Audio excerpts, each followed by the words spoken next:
7h11 sur Europe 1. Dimitri Pavlenko, vous recevez ce matin le secrétaire départemental du syndicat Police Alliance de Seine-Saint-Denis. Bonjour Grégory Goupil. Bonjour. Bienvenue sur Europe 1 à Saint-Ouen, aux portes de Paris. Va-t-on déménager une école maternelle à cause de la présence alentour d'un point de deal? Le maire de la mairie de Saint-Ouen organise ce jeudi, dans quelques minutes, là ça va démarrer, une votation auprès des parents. Ils vont se prononcer sur le déplacement de leurs enfants un peu plus loin dans le quartier, en tout cas à l'abri des dealers. Situation choquante évidemment pour n'importe quel parent qui nous écoute, Grégory Goupil. Les lieux, vous les connaissez, Grégory Goupil, vous pouvez nous décrire un petit peu à quoi ça ressemble, cette école, cette situation d'environnement d'un point de deal? Écoutez, pour le coup, c'est une école qui se trouve effectivement au milieu d'un quartier. On a un passage avec un petit muret, mais en fait, il y a une séparation entre une crèche et une école. Alors pour le coup, c'est quelque chose de plutôt bien, puisque les gens ont une proximité, les gens du quartier ont une proximité avec ces établissements. Elle est vraiment cernée par les tours alentours. L'établissement, c'est vrai, très enclavé, au milieu d'un passage piéton. C'est quand même particulier comme situation géographique. Oui, alors après, moi je me pose quand même la question aujourd'hui, si délocaliser une école quand même, une école de la République, n'est pas un signe d'abandon. Évidemment. Pour moi, c'est un recul de l'État et c'est quand même catastrophique. Quel message on envoie? Alors oui, il y a un petit référendum dans le quartier qui est en train d'être fait. Mais en fait, les gens, on va pas les aider. C'est-à-dire que c'est des gens qui vont devoir se lever plus tôt pour emmener les enfants un peu plus loin. Et qu'est-ce qu'on va délocaliser demain? La mairie? Oui. Le tribunal, je ne comprends pas. Nous, alors dans votre teaser, ça m'a bien fait rire que fait la police? Et j'ai trouvé ça très sympa. Mais que fait la police? Mais moi, je vais vous répondre. Justement, j'allais vous poser la question. Évidemment, Grégory Goupil, c'est pas pour vous mettre vous et vos collègues en accusation, parce qu'on connaît bien la difficulté du travail de policier. Mais justement, racontez-nous, Saint-Ouen, c'est quand même très particulier. On est aux portes de Paris, c'est le point de deal de beaucoup de Parisiens aussi. Et là, cette école, elle est quoi? Elle est à 100 mètres des portes de Paris, du périphérique. Il y a ça aussi qui joue beaucoup. Il y a une proximité. Alors effectivement, il y a une proximité à Saint-Ouen, c'est une particularité. Moi, ça fait 20 ans que j'exerce en Seine-Saint-Denis. Ce point de vue, je le connais depuis au moins une dizaine d'années. Alors oui, la proximité avec Paris joue.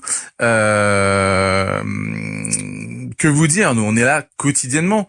Tous les jours, les collègues font des opérations, mais c'est pas une opération. Parfois, c'est 2, 3, 4, 5 opérations. Par jour. Vous avez les effectifs locaux. Par jour, vous avez les effectifs locaux. Un commissariat, vous allez avoir une brigade territoriale de contact, vous allez avoir une BAC, vous allez avoir des effectifs police-secours qui vont aussi faire des sécurisations quand ils ont le temps. Et donc ces dealers, il faut savoir que si les pochons de substances variées à la revente sur ce secteur sont jetés dans cette école, mais c'est parce que mes collègues interviennent. Vous imaginez bien que des dealers ne vont pas acheter leurs marchandises dans une école gratuitement. C'est parce que les policiers interviennent. Vous les prenez en chasse et ils le jettent par-dessus les murs de l'école, voilà. Et vous avez tout compris. Et donc quotidiennement, ils jettent leur substance de produits stupéfiants dans cette école. Et c'est vrai qu'il y a un risque. Mais moi je vais vous dire, tous les jours. Et j'ai eu un enquêteur expérimenté au téléphone. Tous les jours, il y a des individus qui sont interpellés. Il y a des acheteurs qui sont interpellés. Il y a des amendes forfaitaires délictuelles qui sont rédigées. On met à disposition des officiers de police judiciaire, les collègues de terrain. Ils interpellent. Mais une fois que nous on a interpellé, il y a une procédure. Je vous vois venir. Que fait la justice derrière? Mais voilà, moi j'ai envie de dire, il faut peut-être refaire aussi le teaser et puis inviter la justice, parce que oui, c'est compliqué. Alors moi, ce que j'aimerais, c'est alors après aussi, Grégory Goupil, qu'elle a pas de moyens. Oui, il faut dire aussi que les points de deal, les donneurs d'ordre du trafic, ils se sont adaptés. Et vous racontez, Grégory Goupil, vos collègues le font aussi, face à une main d'œuvre qui est compliquée à traiter, parce que ce sont des mineurs, ils sont sous OQTF, parfois ils parlent même pas français. Et c'est très... Voilà. C'est ça. Aujourd'hui, je veux dire, le dealer n'est plus un simple dealer. Aujourd'hui, c'est de l'esclavagisme moderne sur fond de trafic de stupéfiants. C'est ça la réalité. Et à Saint-Ouen, oui, ils nous mettent des personnes en situation irrégulière, qui complexifient aussi le travail des enquêteurs, parce qu'il faut systématiquement saisir un interprète. Et puis c'est de la main d'œuvre, si vous voulez, pour le dealer du quartier. C'est de la main d'œuvre qui, ne lui coûte pas cher. 2, qui peut partir en garde à vue. De toute façon, ils ont aucune idée du réseau qui les emploie, etc. Bien sûr. Ils sont frappés. Ils sont violentés régulièrement quand il y a effectivement une saisie de la police. Mais et puis on change comme ça, en claquant de doigts, sur un claquement de doigts. Donc ça va au-delà du trafic de stupéfiants. Pour revenir à cette école Grégory Goupil, donc c'est vrai que c'est quand même catastrophique de se dire que peut-être il va falloir déplacer les enfants. Et la mairie, Karim Bouamrane, le maire de Saint-Ouen, il dit je fais ce que je peux. Moi, de toute façon, comme levier, j'ai la rénovation urbaine. Et puis il y a eu les opérations de Place Net XXL qui ont eu des effets, qui ont produit quelques effets à Saint-Ouen, mais on voit que c'est inabouti, c'est inachevé. Qu'est-ce que vous leur diriez, vous, aux parents, ce matin, Grégory Goupil, qui nous écoutent peut-être depuis Saint-Ouen et qui se disent mes enfants vont dans cette école, c'est terrible. Moi, j'ai envie de leur dire déjà que leur police, la police nationale de Saint-Ouen, fait son travail.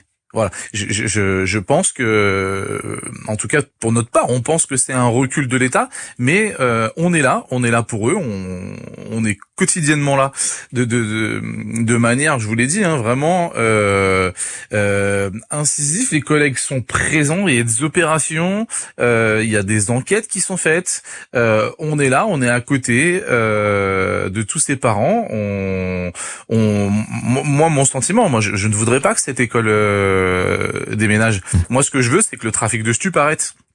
Mais encore une fois, on fait 50% du boulot. Moi, ce que j'aimerais, c'est que derrière, il y ait une réponse pénale qui soit parfaitement adaptée, qu'au-delà d'un trafic de stupes, on prenne en considération les conditions de ce trafic de stupéfiants, parce que ce trafic de stupéfiants prend des centaines de personnes en otage.